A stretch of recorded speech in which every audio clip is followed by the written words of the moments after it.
And the Gen Z protests. Let's now get an update on what the roads look like. I know Kawive was talking about how the town has been cordoned off. So we have Emmanuel Toh is actually on location. Toh, you're on State House Road, or perhaps you can tell us where you are and what the situation is where you are.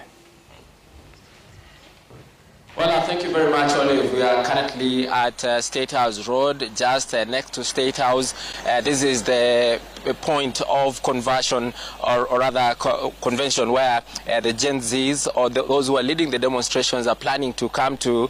And yesterday they were told they should not come here, they should not dare make their way through this place, because this is a protected area. And right now, there's something that has been done to ensure that that doesn't happen. And if my colleague Mauritius Odwod could just show you some of the pictures right behind me, where barbed wire, or rather razor wire, has been erected or actually put in place to ensure that nobody comes in. And there's a heavy contingent of police around State House Road. This is one of the roads that lead to the house on the hill.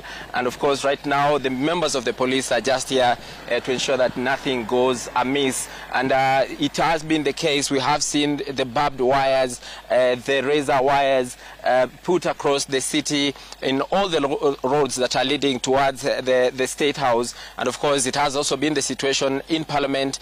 We have just, in our spot check this morning, we've seen the same situation, to ensure that nothing happens as it happened a year ago when the Gen Z demonstrators ran over the security barriers that had been put around Parliament, also going, actually invading Parliament, and of course being the height of the Gen Z demonstrations, which actually led to some deaths. And of course, the police there, and this has been the situation. Yesterday, the Inspector General of Police, Douglas Kanja, said nobody will be allowed to access the places which are restricted, and this is one of them. Remember, State House Nairobi, State House Mombasa, Nakuru, and other state lodges are also protected, and according to the Constitution, and of course other military bases which are actually outlined under the laws of the country to ensure that everything is actually according to plan. And this road has been a ghost road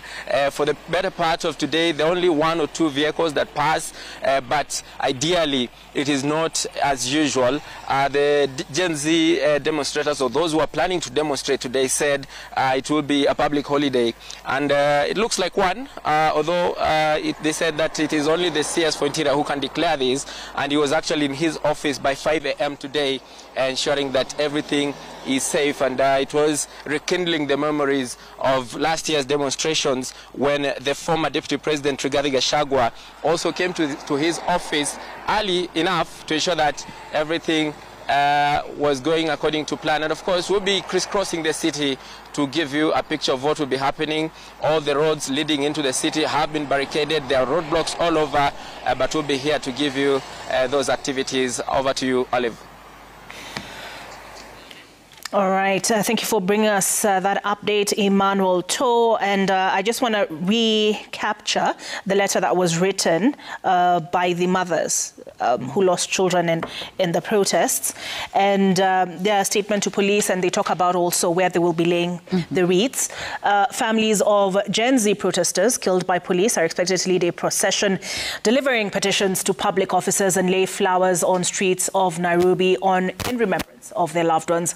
Petitions are expected to be delivered to the office of the President on Harambee Avenue and Parliament. In the letter to police, they plan activities on Kenyatta Avenue, Mama Ngina Street, Moi Avenue, Harambee Avenue, and Parliament Road. I'll just take that again. Let me just go over that again. The families of Gen Z protesters killed by police are expected to lead a procession delivering petitions to public offices and lay flowers on streets of Nairobi in remembrance of their loved ones. Petitions are expected to be delivered to the office of the President on Harambee Avenue and Parliament. In the letter to police, they plan activities on Kenyatta Avenue, Mama Ngina Street, Moi Avenue, Harambee Avenue, and Parliament Road. And those pictures, that picture on your screen shows where they'll be laying the flowers and where there will be delivery of petitions. You have there Kenyatta Avenue, Mama Ngina Street, Parliament Road, Harambee Avenue, and Moi Avenue that will be affected. And that is from 10 a.m., according to the letter to the police. So that is about in an hour's time. Wangeshi, I had cut you short earlier, and you wanted to address this narrative around the